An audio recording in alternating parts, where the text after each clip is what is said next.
Amém. Glória a Deus. Que música linda, né? Incrível como ela vai combinar com a mensagem de hoje. Ele nunca vai falhar. Você pode se assentar nessa esperança, nessa expectativa de que Jesus de fato nunca vai falhar. Obrigado. Vou deixar aberto já aqui. Boa noite, tudo bem com vocês? Quem está salgadinho do mar ainda? Ninguém? Ninguém foi para a praia? Ninguém foi para a praia? Meu Deus, foram alguns, tem uns que não estão branquelos aí, né? É isso aí. Eu estou vendo vocês meio moreninho e tal. Nem todos, né? Mas sejam bem-vindos aqui hoje à noite. Espero que vocês consigam abrir o coração e perceber que em vários momentos da mensagem o Espírito de Deus vai falar com você, vai trazer para você uma palavra. Já começou aqui com a nossa pequena, né? Já se expressou, né? Então, para você que voltou de férias, seja bem-vindo, né? Prepare-se para esse ano 2022, né? Que caiam as máscaras, né? E a gente possa ter uma liberdade ainda maior, que é compatível com o cristianismo, né? Tá bem? Então vamos lá. Bem-aventurados os que choram. Pense numa declaração contraditória. E nós, como cristãos, sabemos que tudo que a gente acredita, tudo que a gente lê, em vários momentos, a sociedade não consegue aceitar. Não consegue aceitar a história de Jonas, não consegue aceitar a história de um homem oferecer o próprio filho em sacrifício a Deus, crendo que Deus vai ressuscitá-lo dos mortos. É chocante. O cristianismo, ele confronta a nossa zona de conforto, confronta a nossa maneira de pensar, confronta o nosso conforto. A gente quer permanecer como está, a gente quer que as nossas vidas sejam extremamente estáveis, que ninguém chacoalhe nosso barquinho, né? Não queremos ondas entrando no barco, não queremos que nada nos atrapalhe. Mas a vida, se você está vivo, você já sabe que a vida traz certas ondas, traz certas coisas, ventos sopram, né? A historinha do lobo mau e os 3 porquinhos, né? Você e eu acabamos de cantar um pedacinho da historinha dos 3 porquinhos. Na verdade é a história de Jesus, onde ele orienta que você construa a sua casa na rocha. Não pegue atalhos, não pegue caminhos mais curtos, siga aquilo que ele propõe para você, cave na rocha, mesmo que isso leve mais tempo, você vai ter uma vida muito mais duradoura.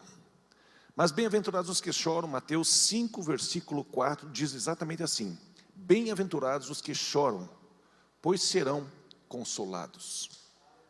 E nós temos essa convicção de que toda essa sequência de versículos que começam dizendo bem-aventurados os que, e vem uma coisa difícil, mas isso promove você, promete para você uma recompensa. E promete para você uma alegria. Felizes os que, bem-aventurados os que choram. Feliz você que chora. Porque ao contrário do que o mundo consegue oferecer, no cristianismo, em Jesus Cristo, nós conseguimos ter a convicção, temos a resposta e a esperança de que ainda o sol vai nascer. Bem-aventurados os que choram, felizes os que choram. E aqui nós estamos querendo propor para você a concreta verdade, a concreta proposta de que existe felicidade mesmo em dias difíceis. Porque você e eu vamos experimentar com toda certeza, sem sombra de dúvida, a provisão de Deus, o propósito de Deus e, mais importante ainda, a presença de Deus. Porque enquanto estamos ali chorando, a sequência, você vai encontrar essas 3 coisas. Você vai experimentar a melhor parte de tudo isso, é a presença de Deus. Quantos velórios, quantos enterros eu fiz, e em todos esses momentos a gente percebia de que a fidelidade de Deus estava ali naquele ambiente, e Deus estava ali alcançando as pessoas que perderam alguém querido, alguém importante. E se a pessoa conhece a Deus, ela sabe que mesmo no choro, Deus está ali, sentado do lado dela. E nós, como cristãos, sentamos ao lado dessas pessoas, convictos de que Deus vai fazer a parte dele, de sustentar a pessoa no processo de luto. Como é importante a gente perceber essa declaração de Jesus, onde ele introduz essa esperança, essa declaração de felicidade. Feliz você que chora. Se você me conhece, você sabe que na sequência você vai aprender muita coisa. Na sequência você vai experimentar a minha presença. E na sequência você vai perceber que havia um propósito, havia algo sendo preparado para você. Ainda que ele não tenha escrito e tenha feito aquela coisa ruim, que ele nunca faz, porque toda boa dádiva vem do alto, do Pai das luzes. Deus, ele faz assim. Mas em meio a situações difíceis, ele vai estar ali. Ele vai dizer para você: você está chorando? Feliz você que me conhece. Feliz você, porque você vai experimentar o consolo. Você vai experimentar a minha presença. Mas existe assim uma teologia. Fala com o teu irmão do lado aí, só um pouquinho. Uma teologia dentro da igreja, que veio sorrateiramente no decorrer dos séculos, entrando e dizendo, talvez até por uma maneira bem intencionada de alguns pregadores, começaram a pregar dizendo que se você vier para Jesus, tudo será um mar de rosas, tudo vai dar tudo certo, tudo vai ser lindo e maravilhoso, porque Jesus está com você. Jesus entrou no seu barquinho e você vai chegar do outro lado, vai ter só bonança. Só que Jesus já estava no barquinho e teve tempestade, não é? E nós temos uma inclinação a pensar que se tem algo ruim acontecendo comigo, é porque eu devo ter feito alguma coisa errada. Porque a teologia que me venderam foi: Jesus comigo, nada pode ser ruim na minha vida, nenhum problema pode vir sobre a minha vida, nenhuma coisa difícil eu vou enfrentar, porque Jesus está comigo. Então pensamos que coisas ruins não deveriam acontecer com pessoas boas, não é verdade? É a nossa inclinação, é uma sequência de pensamento secular, milenar, que vem seguindo as pessoas. E na verdade nós sabemos, por experiência própria de cada um de nós aqui já experimentou o choro. Cada um de nós aqui já experimentou uma coisa difícil, uma coisa chata, uma coisa ruim. Talvez até todos nós já tenhamos perdido uma pessoa para a morte, que a gente tenha sofrido muito, que a gente não tenha entendido. Mas felizes os que choram, porque serão consolados. E essa teologia, ela é muito maléfica, porque na primeira experiência ruim que você tiver, no primeiro tropeço que você tiver na vida, na primeira situação que você tiver, você acaba desistindo de Deus, porque você apoiou a sua fé não na rocha, você apoiou sua fé em uma situação de conforto, você apoiou sua fé num futuro desejável, numa visão de prosperidade. Apesar de Deus querer e gostar da prosperidade dos seus filhos, ainda assim, todos nós vamos experimentar coisas difíceis na vida, porque Ele vai trabalhar em cada um de nós, em todas as situações. Então, de fato, coisas ruins acontecem com pessoas boas. Mas Jesus, ele introduz esse conceito nessa sequência do Sermão no Monte, ali em Mateus 5, 6 e 7. Ele abre praticamente o discurso, trazendo nessa segunda bem-aventurança: felizes os que choram. E isso mexe com os nossos neurônios, e a gente tem que parar e pensar e meditar sobre essa verdade, sobre essa declaração. Como que Jesus pode dizer para você e para mim: felizes os que choram? Então nós vamos mergulhar um pouquinho aqui na palavra e vamos perceber essa má teologia que foi entrando na igreja evangélica para massagear o teu ego, massagear a tua vontade, massagear a tua consciência e anestesiar você um pouquinho. Em Hebreus 11, 35 a 40, nós temos ali os heróis da fé. E nós temos sim ali declarações que, se você parar num certo ponto desse capítulo, você pode sim sair com essa impressão E vou começar dali. Hebreus 11:35 começa assim: houve mulheres que, pela ressurreição, tiveram de volta os seus mortos.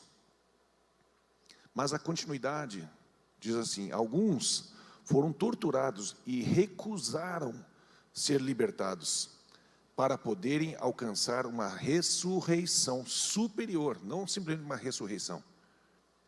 A maneira que você vive, a maneira que você morre, promove e propõe para você uma possível ressurreição superior. E isso mexe com você porque você percebe que você não vai ficar na zona de conforto. Essas pessoas abraçaram o desconforto, abraçaram a ameaça, abraçaram a situação difícil e não aceitaram o livramento, preferindo olhar para o futuro, preferindo olhar para a eternidade. Recusaram ser libertados, viu? Chutei sem ver, para poderem alcançar uma ressurreição superior.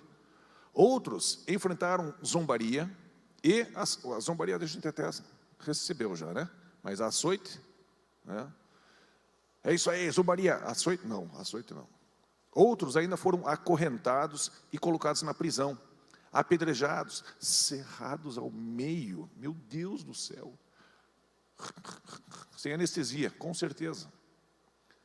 Cerrados ao meio, postos à prova, mortos ao fio da espada. Andaram errantes, vestidos de pele de ovelhas e de cabras, necessitados, afligidos e maltratados. O mundo não era digno deles. E a gente faz tanta questão de que o mundo nos receba, que o mundo nos aceite, né? Mas o mundo não pode nos aceitar.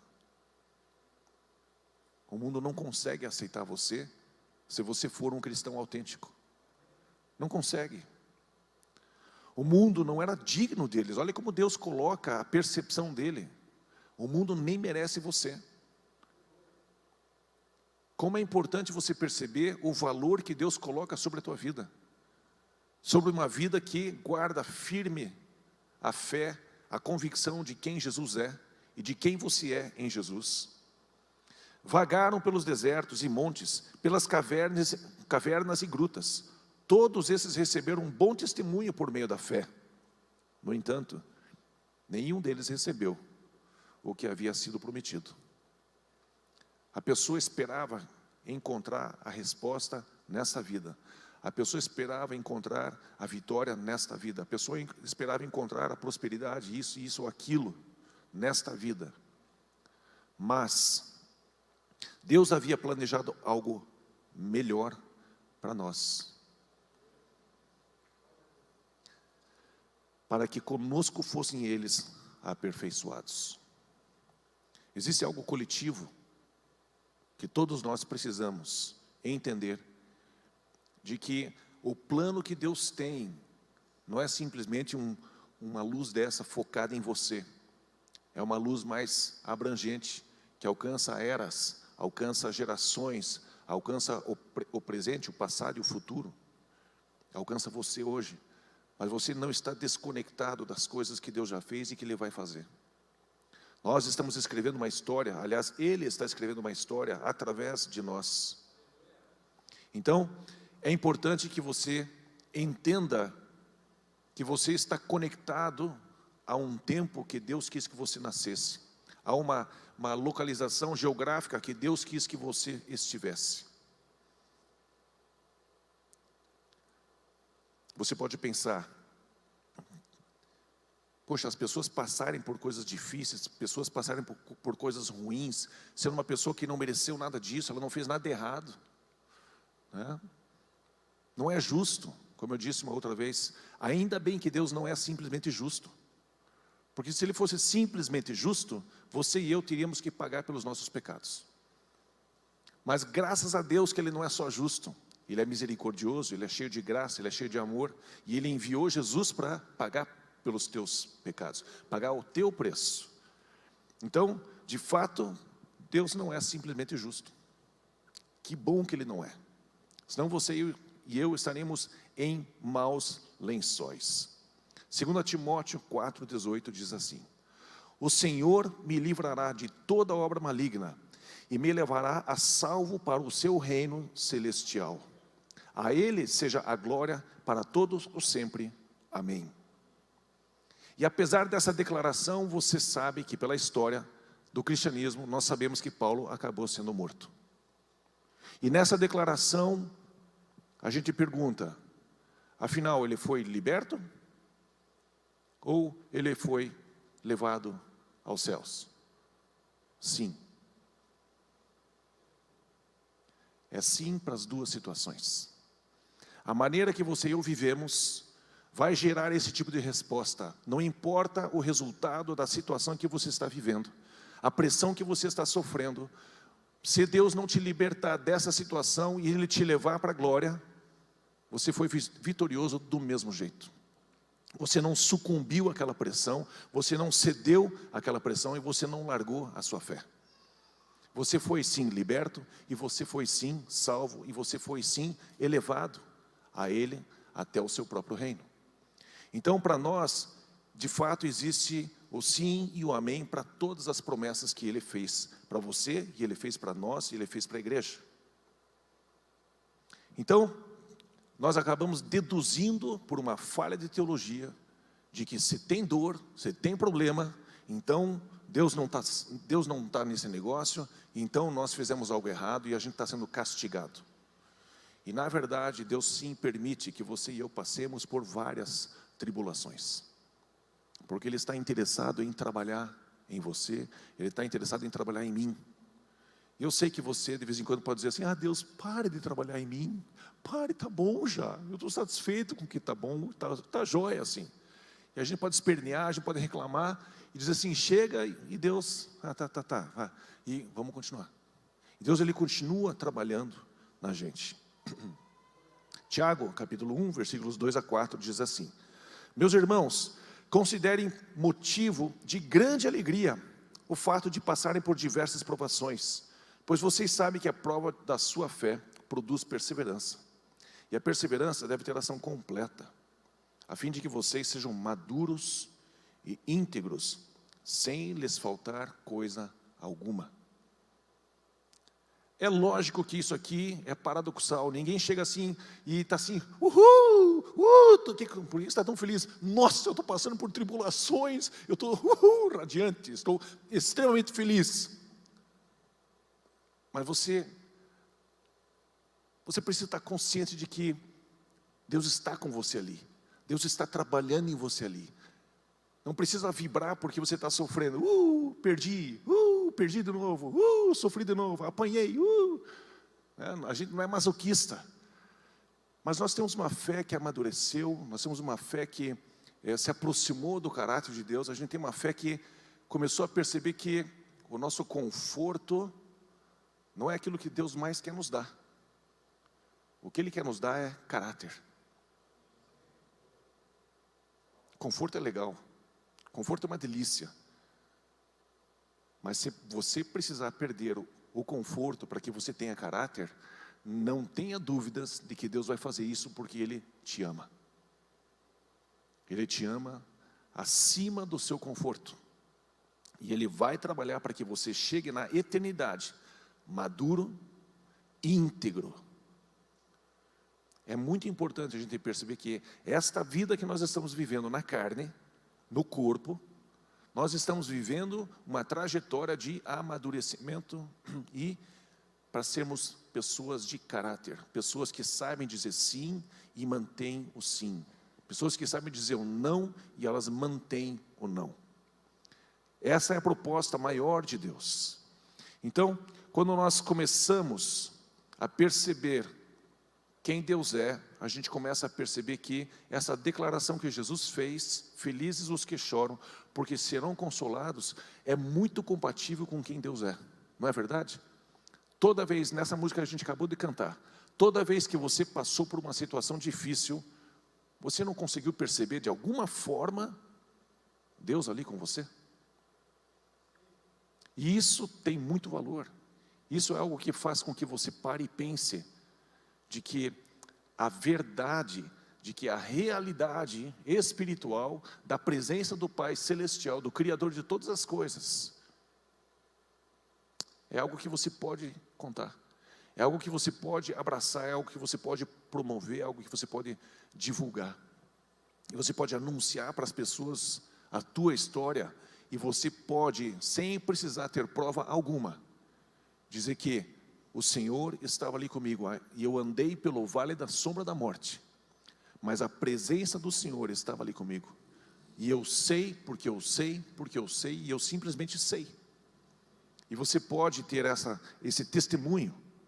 1 Pedro 1, versículos 6 e 7, diz assim: alegre-se de fato, há uma alegria indizível adiante, mesmo que fosse preciso suportar muitas lutas por um tempo. Essas lutas vão mostrar que tua fé é genuína. Ela está sendo provada como o ouro é provado pelo fogo.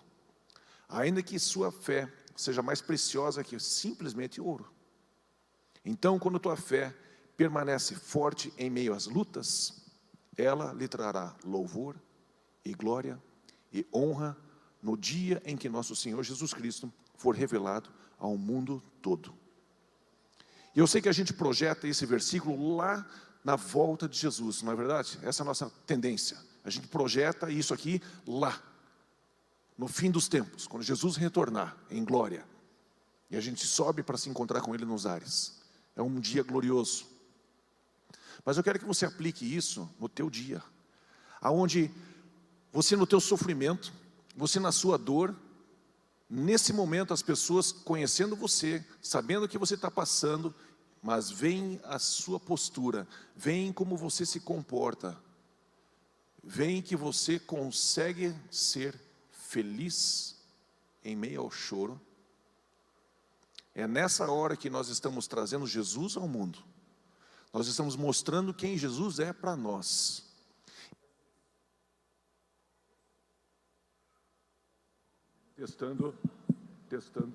Testando. É por causa de que as pessoas... Vai embora. Um cotou, um covô. O que eu estava falando mesmo?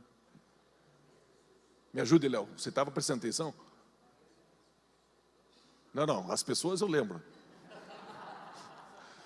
Me ajude aí. É nessa hora que as pessoas... Isso aí, estão prestando atenção. Obrigado. As pessoas estão olhando para você, sabem a tua história, sabem o teu comportamento, sabem como... E veem como você está reagindo. É nessa hora que elas vão perceber que Jesus é real.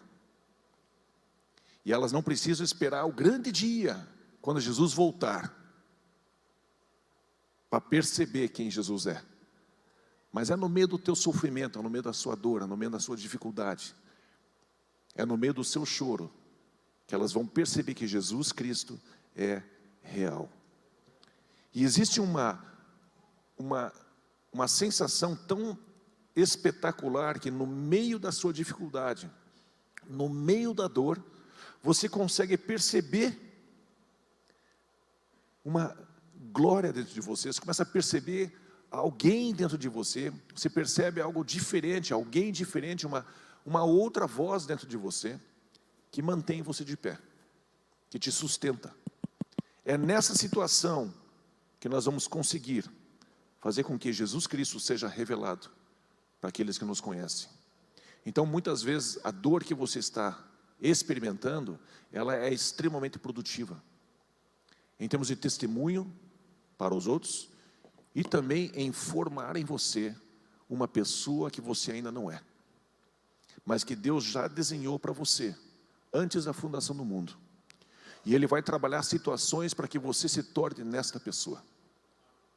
E o pequeno vai me dar alguma coisa aqui? Não. Vai? Posso continuar? E a gente olha assim para Deus, por que Deus vai fazer isso, né? Para que Deus me ama tanto? Para que Deus me ensina tanto? Por que Ele quer tanto que eu amadureça? Porque eu preferiria ter uma vida mais confortável, mais sossegada. Todos nós queremos. Todos nós queremos. E a gente meio que critica Deus, dizendo que Ele está agindo de uma maneira meio firme demais. Para quem tem tanto poder, tanta sabedoria, tanta riqueza, para quem me deixar passar por esse perrengue? Mas se você aponta o dedo para Ele, tem mais 3 dedos apontando para você. Aonde você de manhã, se você tem filhos, você de manhã entra no quarto e você não faz assim, né? Entra no quarto e: oi filho, oi filha, você quer ir para aula hoje ou você prefere dormir? É claro que não. Você levanta o traseiro dessa cama e senão te arrebenta, vai para a aula assim. A gente não fica perguntando, né? Por quê? O conforto. O conforto.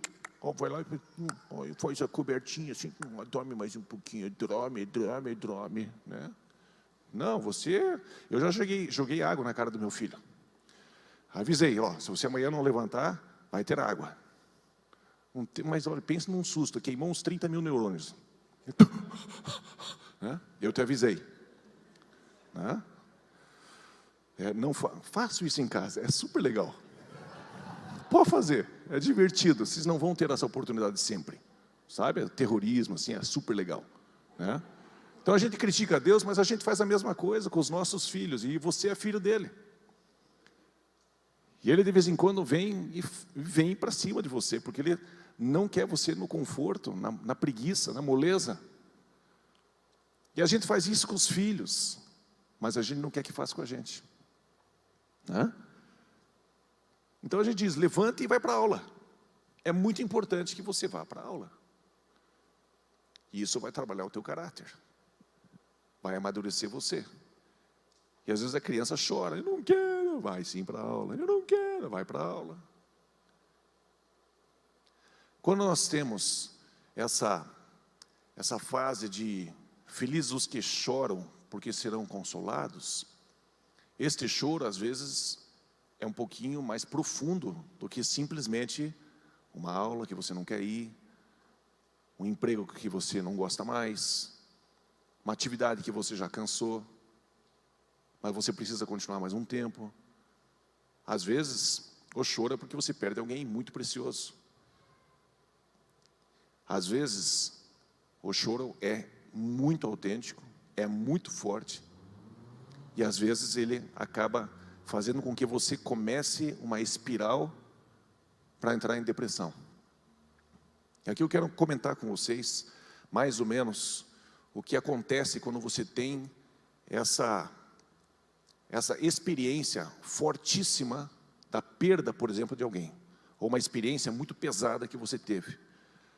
Aí você recebe aquela ligação, e alguém diz que alguma coisa aconteceu com o seu filho, com o seu pai, com o seu marido, com alguém. A primeira reação que você tem é choque. Você entra em choque, você fica assustado, você não sabe o que fazer, e você fica meio que barata tonta, mas você recebeu a notícia, e aquilo lá trouxe um impacto em você muito forte.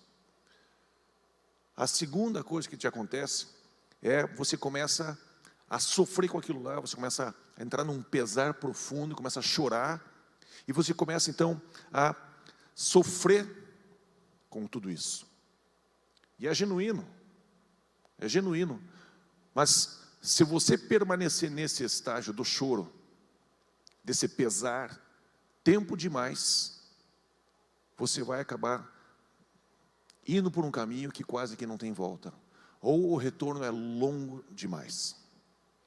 Depois do choro, desse choque, depois do choro, depois da tristeza profunda, você começa então a entrar em conflito, você começa a ter eventualmente mágoa da situação, começa a apontar o dedo para Deus, você começa a criticar as pessoas à sua volta, tentar achar algum culpado para amenizar a sua dor, e você começa então a lutar com quem você é, com o mundo que você vive, com as pessoas que te cercam, com as realidades que te sobrevieram.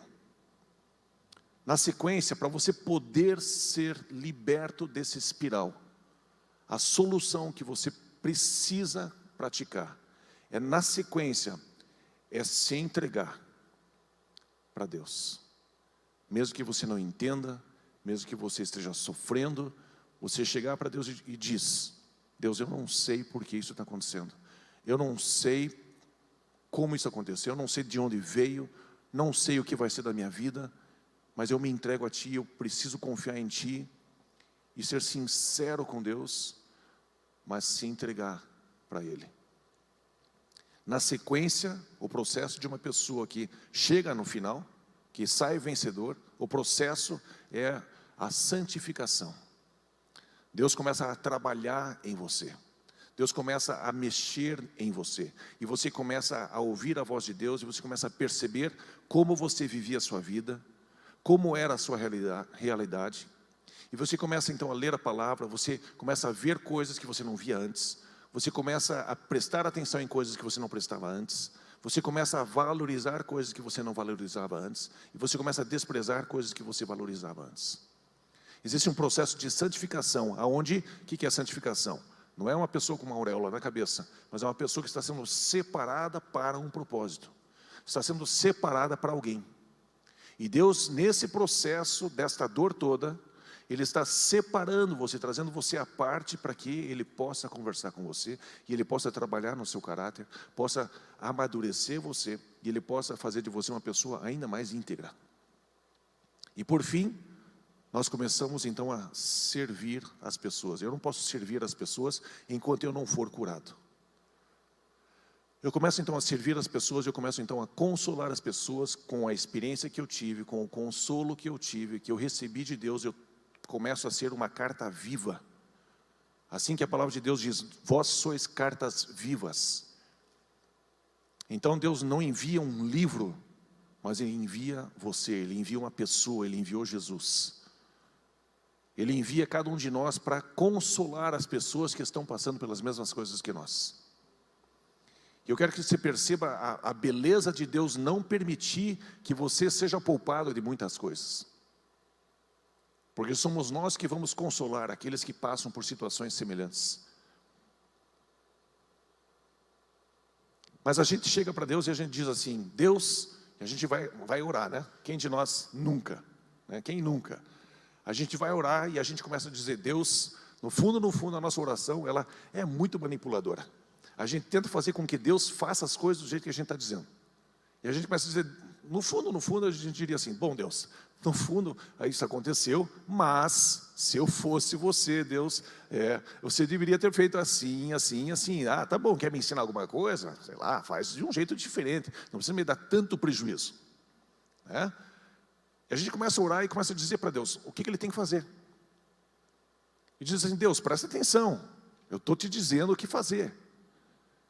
E Deus, na verdade, está dizendo assim, ei, você, presta atenção, eu estou dizendo para você o que você vai fazer. E a gente muda, a gente começa a perceber que Deus está trabalhando na gente. Mas a gente pensa que sabe como fazer melhor. Porque a gente está sempre dando sugestões para Deus de como Ele deve fazer. E eu sei que você já leu esse versículo, provavelmente. Isaías 55, versículos 8 e 9. É uma tradução livre minha, tá? De uma versão em inglês que diz assim: este meu plano você não conseguiria bolar, pois os meus pensamentos não são como os teus. Pois assim como os céus são mais altos do que a terra, os meus caminhos são mais altos do que os teus, bem como os meus pensamentos. E nessa jornada onde a gente vai em alguns velórios, e a gente às vezes não sabe o que dizer, de repente Deus mostra um versículo que ajuda e muito. E eu queria que você visse esse versículo, Isaías 57, 1. Também em tradução livre, tá? Pessoas boas morrem. Os tementes, às vezes, morrem antes do seu tempo. Mas parece que ninguém se preocupa ou imagina o motivo. Ninguém entende que Deus os está protegendo do mal que está por vir. Sabe, Deus ele tem uma maneira de ver a vida com muita sabedoria, com muita capacidade de olhar o passado, o presente e o futuro. E a nossa eternidade, é muito mais importante para Deus do que a nossa vida terrena. Acho que o Duda tem pensamentos assim em relação ao próprio pai, né? Da cura ou não cura, de ser salvo, se vai se perder ou não vai se perder. E a gente começa a perceber que está escrito. E às vezes você vai encontrar pessoas que Deus realmente tira, e Ele poupa as pessoas de certas coisas que estão por vir, porque Ele ama, Ele protege. Salmo 34, 18 diz assim: o Senhor próximo está daquele que tem o coração quebrantado. E esse é um ponto onde Deus chega, quebrantar o teu coração.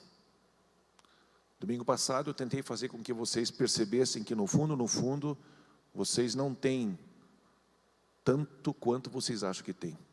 Vocês não são tanto quanto vocês acham que são. Felizes os pobres de espírito. Felizes aqueles que têm uma consciência radical, que eles são dependentes, totalmente dependentes de Deus. Para que você possa sair do choro até o consolo, existe uma coisa que você precisa ouvir. E é isso que Deus fala para a gente, em meio ao sofrimento, em meio ao choro, em meio à confusão. Deus vai dizer para você: deixa comigo. Deixa comigo. Confie em mim. Eu não sei o que você está experimentando ultimamente. Se você está nesse choro, nesse processo, eu só quero que você ouça: deixa comigo. Deus dizendo para você: se acalme. Nossos piores dias, de vez em quando, aparecem na nossa vida. De repente ele aparece. Todos nós teremos ou já tivemos o pior dia da nossa vida. Tomara que você já tenha tido o teu pior dia, né? Já tenha passado, né? Mas existe um script para você aplicar na sua vida nesses momentos. Está escrito em 2 Coríntios 2 Coríntios 1, 3 a 5. E é importante você perceber quem está falando. Porque é importante que quem está falando tenha passado pelas situações, tenha autoridade no assunto. E o apóstolo Paulo passou por situações difíceis. Ele passou pelo pior. Diz assim: bendito seja o Deus e Pai de nosso Senhor Jesus Cristo, Pai das misericórdias de Deus, Deus de toda consolação, que nos consola em todas as nossas tribulações, para que, com a consolação que recebemos de Deus, possamos consolar os que estão passando por tribulações. Existe um propósito, um porquê de você ser permitido passar por situações. E o cristianismo, gente, não é para que você possa se gabar e chegar assim para as pessoas da sociedade e dizer assim: eu sou cristão, nada me pega, nada acontece comigo. Não é para isso.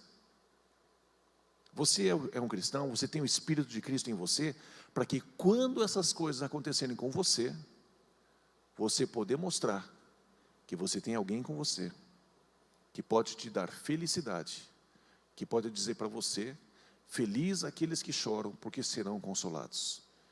Existe algo e alguém em você, permitindo que você passe por situações, para que pessoas sejam consoladas.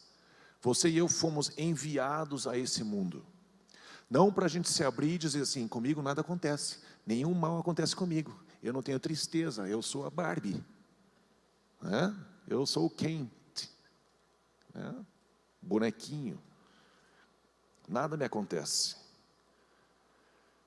Então, Deus, Ele trabalha em você, Ele permite que você experimente essas coisas, que você chore. Ele diz: feliz você que está chorando, porque tem alguém com você que vai te consolar. Tem alguém com você com um propósito eterno, Tem alguém com você que está escrevendo uma história para a eternidade. Tem alguém com você que está amadurecendo você, fazendo de você uma pessoa íntegra. Por mais que o reino dos céus pertence às crianças, e a gente deve ser como criança, Deus não quer que a gente fique fazendo criancice, mas Ele quer que a gente amadureça e a gente seja íntegro. Então, 2 Coríntios 1, agora versículos 8 a 11. Irmãos, não queremos que vocês desconheçam as tribulações que sofremos na província da Ásia, as quais foram muito além da nossa capacidade de suportar. Pense nisso. Pense a angústia a ponto de perdermos a esperança da própria vida. De fato, já tínhamos sobre nós a sentença de morte, para que não confiássemos em nós mesmos, mas em Deus, que ressuscita os mortos. Talvez você esteja numa situação agora que você percebe que nada que você faça pode mudar a tua realidade. E esgotou-se toda a sua argumentação, esgotou-se todos os seus recursos financeiros, você não tem mais ninguém do seu lado, ninguém mais pode te ajudar. Não tem solução. Acabou.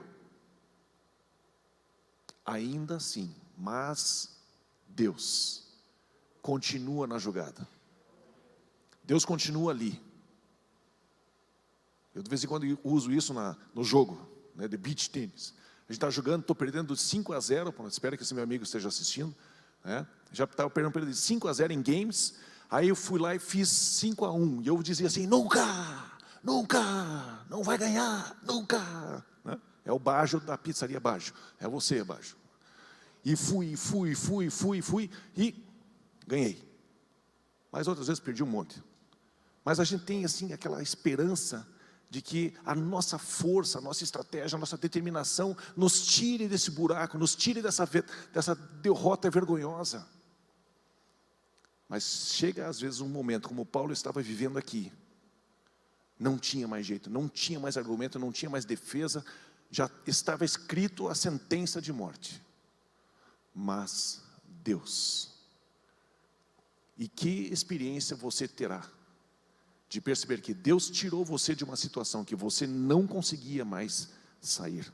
Já estava definido o teu sepultamento, mas Deus ressuscita os mortos. Ele nos livrou e continuará nos livrando de tal perigo de morte. Nele temos colocado a nossa esperança de que continuará a livrar-nos, enquanto vocês nos ajudam com as suas orações. Veja esse coletivo. Perceba a riqueza da vida de Paulo, da percepção, da cognição dele do que é o corpo de Cristo, o que são as lutas que temos, e a falta de recursos que às vezes temos. E às vezes o super apóstolo entrou em desespero de vida, não sabia mais o que fazer. Assim, muitos darão graça por nossa causa, pelo favor a nós concedido em resposta de orações de muitos. Então, gente, nós como cristãos fazemos parte de um corpo, fazemos parte de um connect, fazemos parte de algo que está acontecendo na igreja, e a gente não está sozinho. Paulo não estava sozinho, a esperança tinha acabado, as orações continuavam, e de repente Deus entrou em ação. Existe um de repente de Deus que pode acontecer na vida de qualquer um, de todos nós. E a gente não pode perder isso de foco. A gente não pode perder esta informação, essa verdade. Então nós precisamos fazer 3 coisas nessa vida que nós estamos experimentando, de dificuldades às vezes. Então eu preciso ressignificar o que está acontecendo comigo para o que está acontecendo em mim. Não é o que está acontecendo comigo, mas o que está sendo trabalhado dentro de mim? Em quem eu estou me transformando? Que tipo de pessoa eu estou ficando? Tem muita gente que galga a escadaria do sucesso e chega lá em cima e é um monstro, é uma pessoa horrível, E ela morre sozinha, ela morre sem ninguém, sem amor. No máximo, algumas pessoas vão olhar e vão sacudir a cabeça. Que pena, que pena. Então eu preciso ressignificar, eu preciso prestar atenção. Deus, o que é que o Senhor está fazendo em mim? O que o Senhor quer que eu aprenda? Qual é a lição que o Senhor está me trazendo aqui? 2 Coríntios 9 diz: de fato já tínhamos sobre nós a sentença de morte, para que não confiássemos em nós mesmos, mas em Deus, que ressuscita os mortos. E às vezes Deus vai fazer com que, Ele vai permitir que você chegue nesse ponto. Eu vou morrer. Deus, só o Senhor pode me salvar. Ninguém mais. Só você, Deus. E de repente Deus entra em ação. E a sua fé, eu duvido que permaneça igual. Eu duvido que você não perceba que Deus agiu. Porque não tinha mais outra solução. Só pode ter sido Ele. Minha dor, ou é uma cadeia que me aprisiona, ou é uma escola de transformação. Chris Hodges, lá da igreja The Church of the Highlands, falou isso numa mensagem dele. Eu vou repetir. Minha dor, ou é uma cadeia que me aprisiona, ou uma escola de transformação. Então lembre-se que Deus sempre é capaz de libertar. 2 Coríntios 1:10 já disse: Ele nos livrou e continuará nos livrando de tal perigo de morte. Nele temos colocado a nossa esperança de que continuará a livrar-nos. Nós temos a tendência de criticar o povo de Israel lá no deserto, porque viram a fidelidade de Deus, o poder de Deus, com as 10 pragas, com o mar se abrindo, com o maná, com um monte de coisa. E ainda assim o povo não cria, não acreditava que seriam capazes de conquistar a terra prometida. 10 dos 12 espias disseram: não dá. E o povo passou 40 anos no deserto. Como é importante você perceber que na tua situação atual, o futuro que te aguarda está muito pautado num passado que Deus te fez companhia. Então você precisa olhar para trás na sua história e perceber quantas vezes Deus trabalhou. Quantas vezes Deus esteve ali com você. Quantas dificuldades você superou e você está vivo hoje. Por que é que Ele vai falhar? Não vai, não vai. É o que nós cantamos. Então o meu passado me condena positivamente. Porque Deus me trouxe até aqui, Ele esteve comigo em várias situações. E eu posso olhar nessa situação, eu posso olhar e dizer: eu vou vencer. Deus vai me levar para o triunfo. Deus vai me fazer atravessar essa situação difícil. Eu vou chegar lá. Deus vai me trazer daqui para lá. Ele tirou o povo do Egito, de um lugar, do Egito, e levou ele até a terra prometida. Deus é especialista em tirar você de para. Sempre. Essa é a especialidade dele. E é importante também você ter os olhos no futuro, ter os seus olhos na eternidade. E eu quero que você que já assistiu série da Netflix, né? Quem de vocês já viu aquele seriado 24 horas? Que a cada hora estava acontecendo alguma coisa, né? E ele tinha certos momentos, sim. E você olha e tem tantos episódios. Aí você está lá no 7º episódio e você diz: meu Deus, será que vai morrer? Meu Deus, será que vai morrer? Se você olhar simplesmente para a quantidade de temporadas e episódios que tem, você sabe que a história não vai acabar aqui. Então você e eu, a gente se desespera de vez em quando, porque a gente esquece de olhar no último episódio, dar uma olhadinha no resumo. O cara está vivo aqui ainda.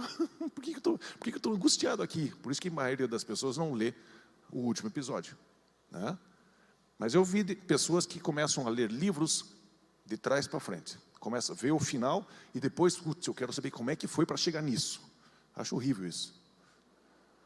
Mas tem gente que faz assim. Mas se você for em Apocalipse 21, e você for dar um spoilerzinho como que a coisa acaba, não tem por que você ficar tão nervoso. Veja que está escrito aqui, spoiler, Apocalipse 21, 3 e 4. Ouvi uma forte voz que vinha do trono e dizia: agora o tabernáculo de Deus está com os homens, com os quais ele viverá. Eles serão os seus povos, o próprio Deus estará com eles, e será o seu Deus. Ele enxugará dos seus olhos toda a lágrima. Não haverá mais morte, nem tristeza, nem choro, nem dor, pois a antiga ordem já passou. É glorioso. Nós já sabemos como uma coisa termina, mas a gente valoriza as coisas erradas. A gente põe em perspectiva as coisas erradas. E nós somos o sal e a luz do mundo. Nós temos que nos comportar melhor. Nós temos que pôr os nossos olhos na esperança viva, que é Jesus Cristo, e as promessas que Ele tem para nós. Se apoie, por fim, em relacionamentos sólidos. Por isso que a igreja é tão importante. 2 Coríntios 10, 1 e 10. 1, 10 e 11, já lemos. Ele nos livrou e continuará nos livrando de tal perigo de morte. Nele temos colocado a nossa esperança de que continuará a livrar-nos, enquanto vocês nos ajudam com as suas orações. Assim, muitos darão graças por nossa causa, pelo favor a nós concedido em resposta às orações de muitos. Eu tenho amigos que oram por mim e pela minha família. Eu tenho amigos que frequentam a minha casa. E se em algum momento eu passo por uma luta, eu sei que eles estão comigo. A pergunta que eu te faço: você tem amigos? Você está inserido na igreja de fato?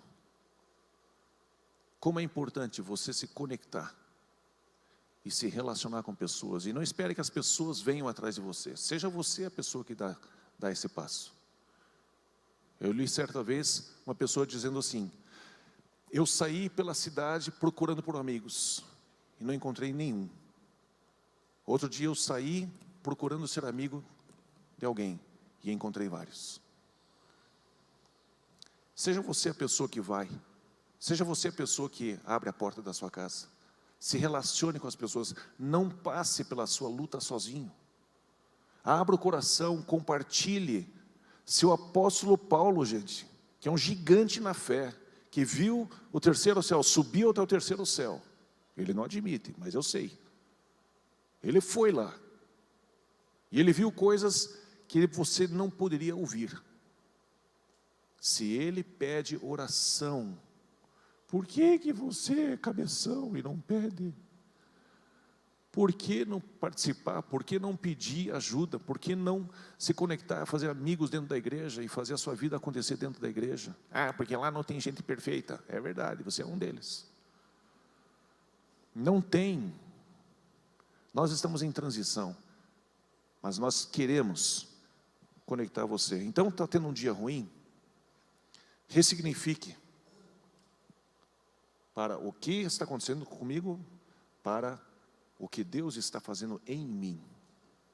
Lembre-se de que Deus está sempre contigo. E se apoie em relacionamentos. Não enfrente as lutas da vida sozinho. Faça parte da igreja. Amém? Deixa eu orar por você.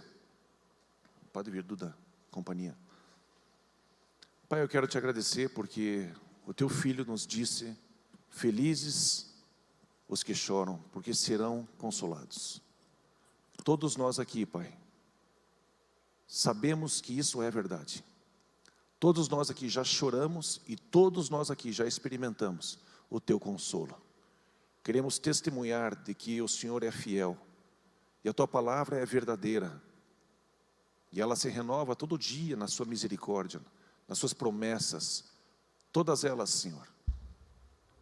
Pai, eu quero colocar cada um dos meus irmãos e irmãs aqui diante de Ti. Eu peço que o Senhor esteja tocando a vida de cada um aqui. E Pai, se alguém ainda não conseguiu se entregar a Ti, ainda não conseguiu reconhecer que Jesus Cristo é o Senhor, que Ele veio e morreu numa cruz para nos salvar, para me salvar, para pagar pelo preço dos meus pecados, que o Senhor esteja agora aquecendo o coração dessa pessoa. Que o Senhor se mova no nosso auditório, que o Senhor se mova em nosso meio, que o Senhor cutuque o nosso coração. E se por acaso alguém ainda não fez isso, Senhor, ainda não confessou Jesus Cristo como Senhor e Salvador da sua vida, que o Senhor provoque um desconforto, tira o conforto dela, Senhor, e ela possa ser então salva, possa então ter a vida eterna em Jesus Cristo. Ainda com os olhos fechados, eu vou perguntar para você que está aqui hoje: por acaso você sentiu esse impulso de entregar a vida para Jesus hoje? Se você sentiu isso, você deseja entregar a vida para Jesus e ter a vida eterna, levante uma das suas mãos. Eu quero ver onde você está, eu quero orar por você, quero abençoar a tua vida. Eu não conheço todos vocês, mas eu quero te dar essa oportunidade. Muito bem. Pai querido, quero te agradecer pela tua palavra, que ela cria raiz e ela produza fruto a 30, a 60 e a 100 por um, em nome de Jesus, amém. Vamos aplaudir ao Senhor, vamos ficar em pé.